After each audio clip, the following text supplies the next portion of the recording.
In this video, kumuha ako ng tatlong problems mula sa textbook natin na Calculus 8th edition by James Stewart para magpakita ng scenarios kung saan pwede mag-solve ng word problems using differential equations. To my students, you should also go read the learning guides kasi may ibang types din ng word problems using differential equations doon. You should pause this video at basahin yung first problem natin. Pag naintindihan na yung hinahanap, pwede na natin itong sagutan. Step 1 natin ay i-construct ang differential equation. Let capital T be the coffee temperature in Celsius, where capital T is a function of time.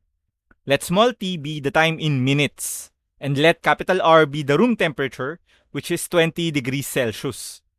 From Newton's law of cooling, proportional daw ang rate of cooling sa temperature difference ng object at ng kanyang surroundings, kaya pwede natin isulat yung differential equation natin as dtemp over dtime equals k times the difference of coffee temp and the room temp, or k times the quantity, capital T minus 20.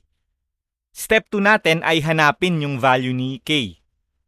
Ang equation natin ay dtemp over dtime equals k times the quantity, T minus 20.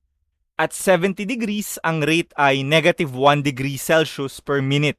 Negative kasi decreasing yung temperature.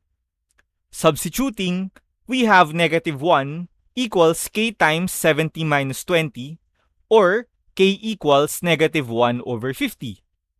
Ang final differential equation natin ay dtemp over dtime equals negative 1 over 50 times the quantity capital T minus 20. Step 3, let's solve the differential equation. So separate the variables, integrate both sides, makukuha natin na ln of the absolute value of capital T minus 20 equals negative 1 over 50 small t plus c.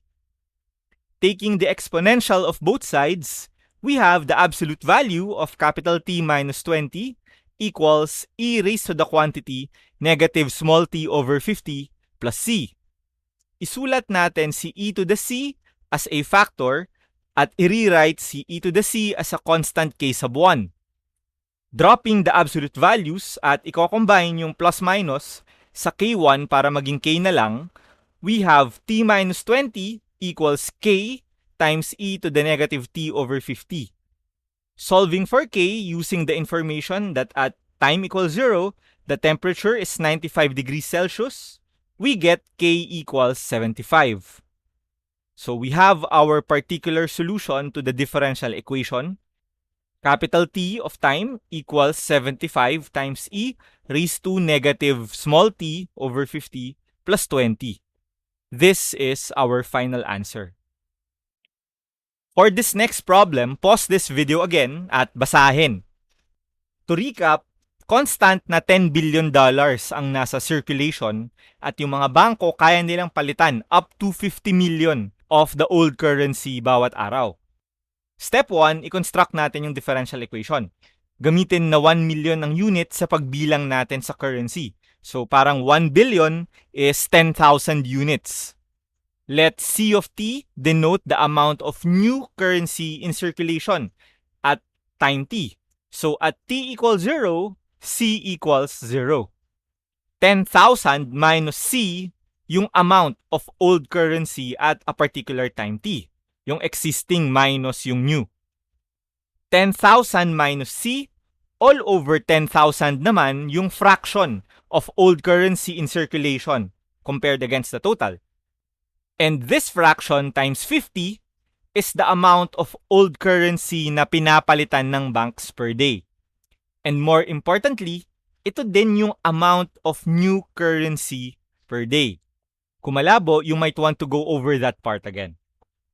Step 2, let's solve the differential equation.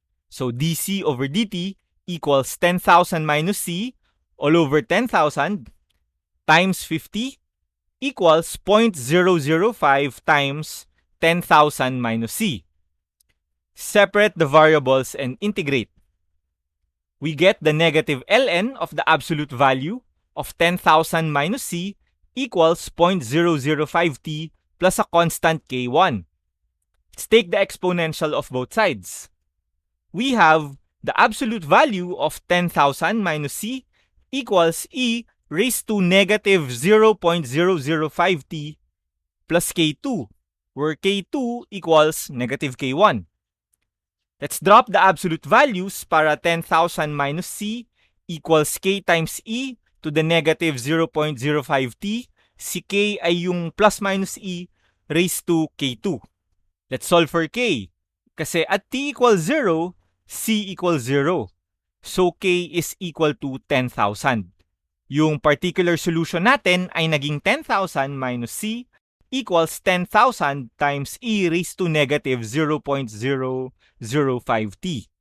Or C equals 10,000 times 1 minus E to the negative 0.005T. Ito na yung solution sa differential equation. Pero hanapin din natin kung kailan magiging 90% ang new bills sa circulation. Ang 90% ng 10 billion ay 9 billion or 9,000 units. 9,000 equals 10,000 times 1 minus E to the negative 0.05T. Solving for T, we get that T is approximately 461 days. And this is our final answer. Moving to the third problem, pause ulit natin at intindihin yung tanong. To recap, may dalawang inlets at isang outlet dun sa tank, pero constant yung volume at 1,000 liters. Step 1, let's set up the differential equation. Let Y be the amount of salt in kilograms after T minutes. Again, the volume is constant at 1,000 liters. Ang rate of change ay manggagaling sa pumapasok at lumalabas na solutions. So dy over dt is equal to 0.05 kilograms per liter na 5 liters per minute plus 0.04 kilograms per liter na 10 liters per minute minus yung lumalabas na y kilograms per 1,000 liters kasi yung y natin for the whole tank na 15 liters per minute. Multiplying and adding these values, we get that this is equal to 0.65 minus 0.015y. Kung gagawin nating integers lahat, we would multiply this by 200 over 200 and our differential equation is dy over dt equals 130 minus 3y all over 200. The next step is to solve this differential equation. So separate the variables, take the integral of both sides, we get that negative 1/3 of the ln of the absolute value of 130 minus 3y equals t over 200 plus c. Solve for c kasi at t equals 0, y equals 0. We can get that c is equal to negative 1/3 ln of 130. Substituting this value into c, let's work on isolating y dun sa equation natin. Note that we can drop the absolute value symbols kasi yung right side, it will always be positive anyway. And we'll get y equals 1/3 of the quantity, 130, minus 130 times e to the negative 3t over 200. And this is our solution for the differential equation. It's interesting to note that if we let this system run for a long time, in other words, we let time approach infinity, pupunta yung system natin sa constant concentration na may 43 1/3 kilograms of salt ang na-dissolve dun sa 1,000 liters natin. Our current discussion ends here, so stay safe at salamat sa pakikinig.